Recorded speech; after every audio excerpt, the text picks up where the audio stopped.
Good evening. This is gonna be a quick video. It's around a book that I've just started reading, which is titled Failure of Nerve, and it's by a gentleman called Ed Friedman. And as I'm doing this, I want to open I actually want to open the book itself, but it comes from something that was trending this week, and that was Morara Kebaso had shared a video talking about how people had really attacked him, had betrayed him, had like just been extremely ungracious and unkind and cruel. And for sure, I saw that. A lot of us saw that. I personally, I see it. I see it with activists and leaders that they just keep getting attacked needlessly, and it's just so unkind and it's just so unnecessary. And like just looking at him, like there's healing that needs to happen for him, but I think it's healthy. I think it's really really healthy that he's actually bringing it out to the open. He's addressing it, rather than kind of like going off to a corner, getting depressed, committing suicide, getting into alcoholism. So I really like that, the fact that he's talking about it, because it will, first of all, it points the finger back at the society to see what they are doing, number one, but it also shows others that might have that impulse of, let me go and do something for everyone. Like it forces them to be a little bit more cautious. I think he was coming from a very very good place. Of course, I personally don't believe all those stories. Oh, he was bought. Oh no, I think you can tell when somebody's being real, and I saw realness in him. And so to tie in this book and what Morara has been going through. So in this book, one of the things that the author talks about is actually, I, from beginning to end, is about how leaders, one thing leaders will be guaranteed about is that people will try to sabotage them.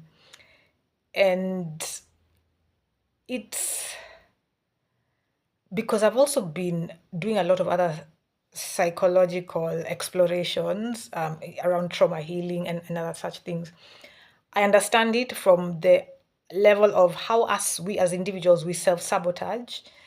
Societies will also self-sabotage. So when we go after and attack such brilliant, brilliant people, like the best of us who are trying to do the best that they can, when instead of elevating them, giving them support, giving them help, instead of that, we're actually bringing them down. That is a way in which the society is sabotaging itself. And what can happen is that a person going through that can feel really, really can get very bitter and feel extremely can become very cynical, can become very hateful. And that's why I understand politicians who are cruel. I understand them. I mean, I went through that. I saw I was seeing what people like Hanifa were being taken through. I see what Boniface Mwangi goes through, being insulted on the daily. Like I see that. Like it was so heartbreaking for me actually to see it happen to the younger generation of activists and change makers, because it happened to us. And you'd think that society gets better, but learning less on that, actually, society does not. But I think coming across Edwin Friedman's book, coming across it was give me a sense of detachment about it all, and not to take it all so personal. Like it's actually not about you; it is how society functions. It's literally almost like a law of physics. Every reaction has an equal and opposite reaction. So, and yesterday I was watching Gloria Steinem, and she was talking about the backlash that always follows the progress of change. So, like every time feminists had breakthroughs and progress, there was always backlash. Same thing with black, racial progress in America, there was backlash. That some of the most heinous crimes against black people happened around in Barack Obama's rule and after. That a lot of the racial hate like came up after Barack Obama, and just that thing of certain groups of people who in the past have had privilege, like they just really cannot understand how the people that they looked down on are now supposed to be people in a more people with more power than them. And the weird thing is that it's all in their minds, like this whole perception thing. Because as a leader, as a leader, Barack Obama is not pulling rank. As a leader, Barack Obama was actually there to add value to the society, to improve everybody. But for them, coming from that strong ego place, they can't see that. They just see, oh, this is a power issue. I'm now one down. Like they look at life through hierarchy, which is makes it so unhealthy and toxic, and then they are then pulled towards hate. So this book really has been so helpful. Like, it's such a wake-up call of, when people in society are doing things in reaction to you, it's actually not about you, it's about them. And I wish I came across this book a decade ago. I super wish I came across this book a decade ago. This book. I'm just still on the first chapter, but it is so eye-opening, so many insights. And I'll probably review it all. I'll review it all, but I was also talking about how the sabotage. So sabotage from the society to the leaders. I think I captured that.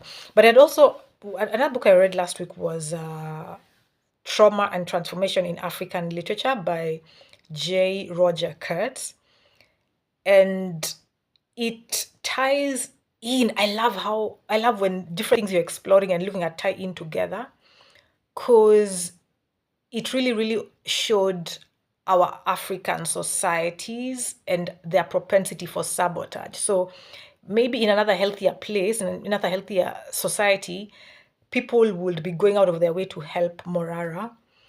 But because our societies are just so full of trauma, like people are just dealing with baggage, historical baggage, their own lived experience baggage, like that they just have no air left to breathe. Like everything is about survival. Everyone is the enemy out to get everyone else. So reading this book by Kurtz was a reminder of where we are as our African societies, and it really grounded some of these theories that I like to think about, and I like to reflect on. And I think I'll say a bit more. I'll actually do a review of the book, but I am loving it. Oh my gosh. Whew. It is very curt and very no-nonsense. In fact, he talks about three things that are indicative of lack of leadership. Okay. And so Charlie Kirk died recently, and he talked about how empathy is not like he doesn't believe in empathy or something. So in this book, Friedman also talks about that empathy is actually a toxic trait in leadership. He says responsibility is the goal, but he says in a way that I actually understand it, because I am a proponent of empathy, compassion, and everything. Yes, I do also recognize toxic empathy and everything. So I do like how he talks about it. When nobody is ready to take a stand, like to take a stand and be hated, that's when anxiety is really ruling, when fear is ruling. Reactivity, I like that word. Yeah, reactivity is very much seen in the society. So this has been a lot of things I have said. And this ending might not tie them up neatly, but I'm going to be coming back to talk about some more about that book. The book is called Failure of Nerve: Leadership in the Age of the Quick Fix, and it's by Edwin Friedman. And if there's a book that I would say is needed in these times, it is this book. Because it's such a wake-up call. He addresses what's happening around the world. He addresses, like in the book, it addresses why authoritarianism becomes the go-to. Like everybody feels safer around authoritarianism. And it's actually because we usually look at politics in terms of right versus left, and that's global. It's not even like a Western versus global South thing. It's actually more of human systems, human patterns, DNA, I'd say.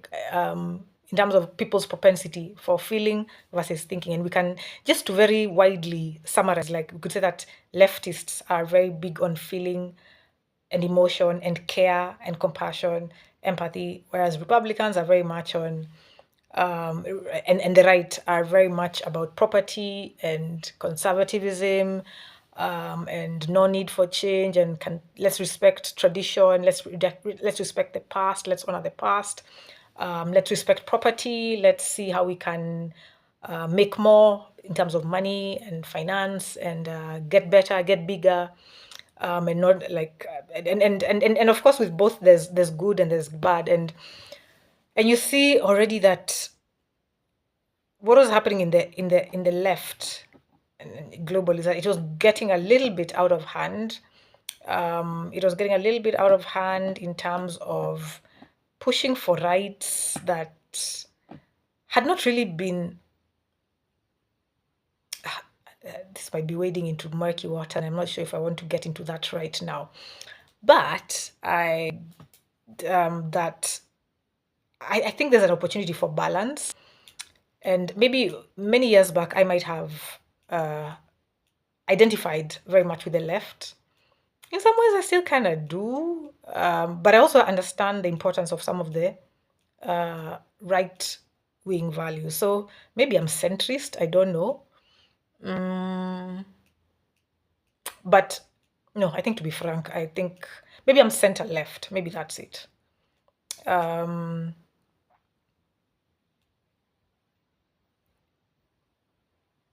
I'll have to come back to you on that. Yeah, but that's what this video is about for now. Just sharing that. And yeah, we shall talk to you soon. Bye.